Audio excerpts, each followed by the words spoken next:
Rapide pour aller voir le code directement sur le site de GitHub.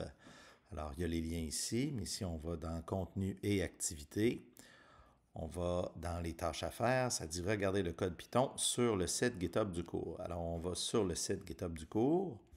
Il y a une description de ce qui est disponible dans le répertoire. C'est séparé en semaines. Si on va à semaine 2, on voit qu'il y a différents fichiers, 1, 2, 3, 4, puis il y a en particulier un notebook Jupyter. Donc, c'est le plus important, c'est celui qu'on doit aller voir. C'est ça d'ailleurs qui est expliqué ici. Voilà, on commence par ça ici, un notebook facile à utiliser. Donc, la première chose, on peut tout simplement le regarder en allant ici. Si on clique dessus, ici, GitHub va loader, va charger tout ce qui a été exécuté. Moi, je l'ai déjà exécuté et je l'ai sauvegardé, exécuté. Donc, ça explique comment c'est du code pour visualiser les champs électriques. Puis la première version du code a seulement 14 lignes, puis il permet de faire un petit graphique très simple, mais on peut faire un graphique quand même un petit peu plus complexe avec plusieurs vecteurs, puis ensuite plein de vecteurs, etc. Donc, on peut tracer des champs vectoriels relativement simplement. Vous n'avez qu'à regarder le code.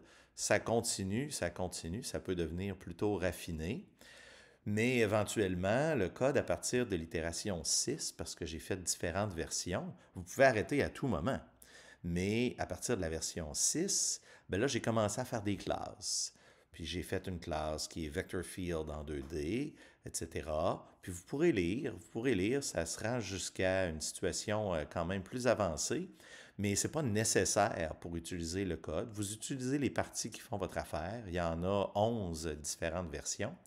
Puis à la toute fin, le code final peut générer un beau graphique vectoriel avec les bonnes couleurs, foncé quand le champ est fort et pâle quand le champ est faible, avec une charge, avec deux charges positives.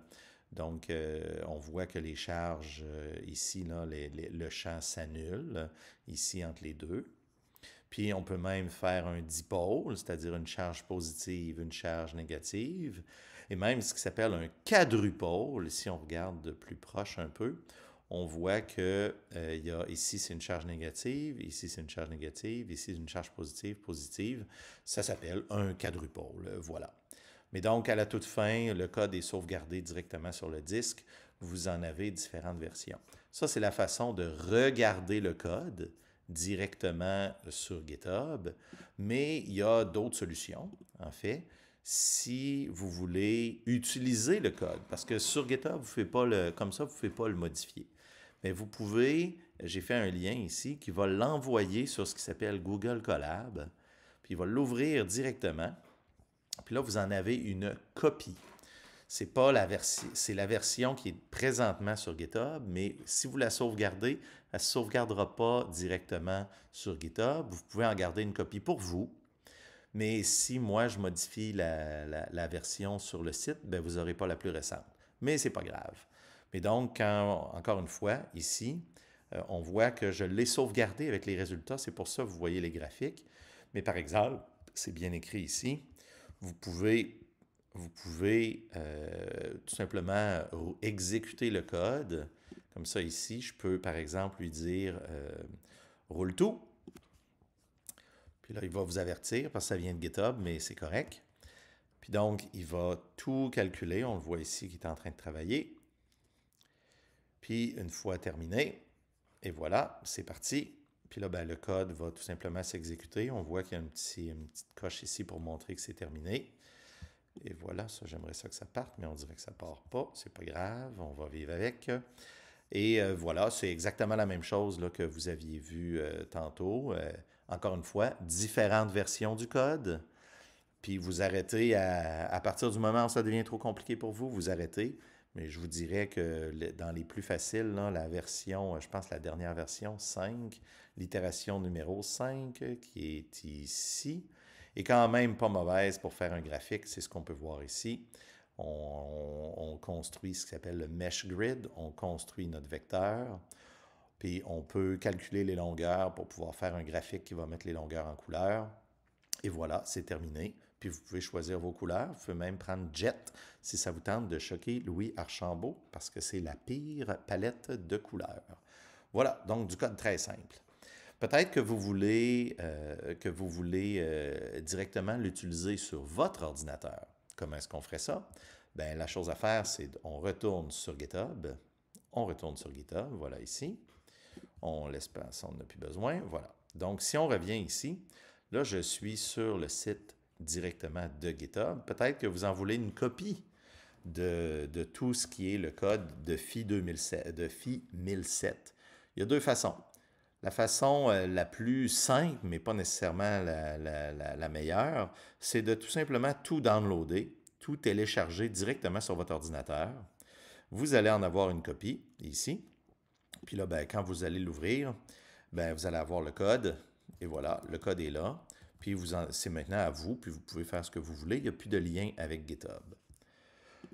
Au contraire, peut-être que vous voulez l'ouvrir directement puis le garder à jour. Donc, soit que vous le copiez ici et que vous ouvrez l'application GitHub, ou que vous cliquez ici directement, qui va ouvrir l'application GitHub. Puis moi, je l'avais déjà downloadé, mais là, vous ici, il vous aurait offert là, de commencer à le downloader. Moi, je l'ai ici. Je suis présentement dans le répertoire. Ici, on ne voit rien parce qu'il n'y a pas de changement. Il faut choisir ce qui est ici, montrer dans le Finder ou montrer dans le je ne sais pas trop quoi sur Windows. On clique ici, puis là, il montre exactement, encore une fois, tous les fichiers qui sont associés au répertoire. Mais là, moi, je peux les prendre puis les modifier. Donc, par exemple, je pourrais prendre le premier fichier ici. Moi, j'utilise Sublime, je n'utilise pas VS Code pour faire mes choses. Ça ne change rien, c'est la même chose. On peut rouler le code puis obtenir une figure comme vous avez vu directement dans le notebook. Vous pouvez utiliser les fichiers séparés, mais vous pouvez aussi obtenir directement ou utiliser directement le notebook qui est ici. Donc, par exemple, vous pouvez l'ouvrir dans VS Code. Moi, je n'aime pas ça parce que je n'aime pas VS Code. Mais si vous avez Jupyter, puis vous tapez tout simplement Jupyter Notebook, il va ouvrir une petite application. La voici dans mon browser. Puis là, il me montre ici comment tout choisir. On a le serveur Minecraft de mon fils. Puis on a les quelques répertoires GitHub dans lesquels je contribue. Je vais à FI 1007, le voici. Puis là, ben, je suis directement dans la semaine 2. J'ouvre visualisation et voilà. Maintenant, j'utilise le notebook Jupyter sur mon ordinateur, la copie qui est toujours à jour avec le serveur de la classe. Donc, en résumé, il y a plusieurs façons de regarder le code. On peut aller directement sur GitHub et le regarder en cliquant dessus. Très simple. Mais si vous voulez l'utiliser, le modifier, ajouter des choses, ben là, il faut soit prendre Google Colab ou votre propre lecteur Jupyter, soit celui que vous partez vous-même à partir du terminal, soit VS Code, soit un autre s'il y en a d'autres.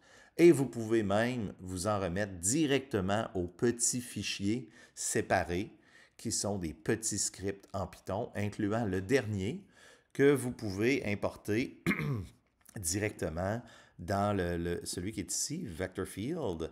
Vous pouvez l'importer directement. Par exemple, si vous faites import Vector Field, comme ça ici, puis que vous faites ce code-là ici, on va l'appeler exemple.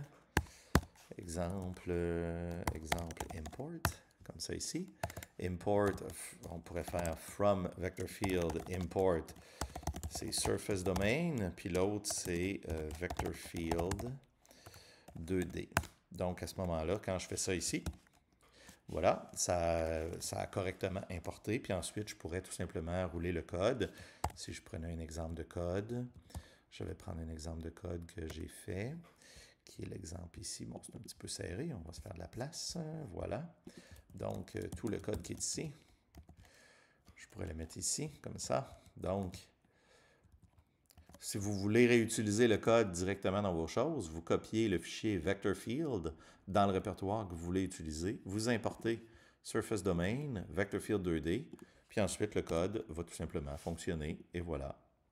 J'ai ma charge, mes deux charges, mon dipôle et mon quadrupôle. Donc, ça ici, c'est la façon plus avantageuse avec les classes, mais vous pouvez aussi repartir avec les fichiers de base. Merci beaucoup. Si vous avez des questions, vous pouvez m'écrire.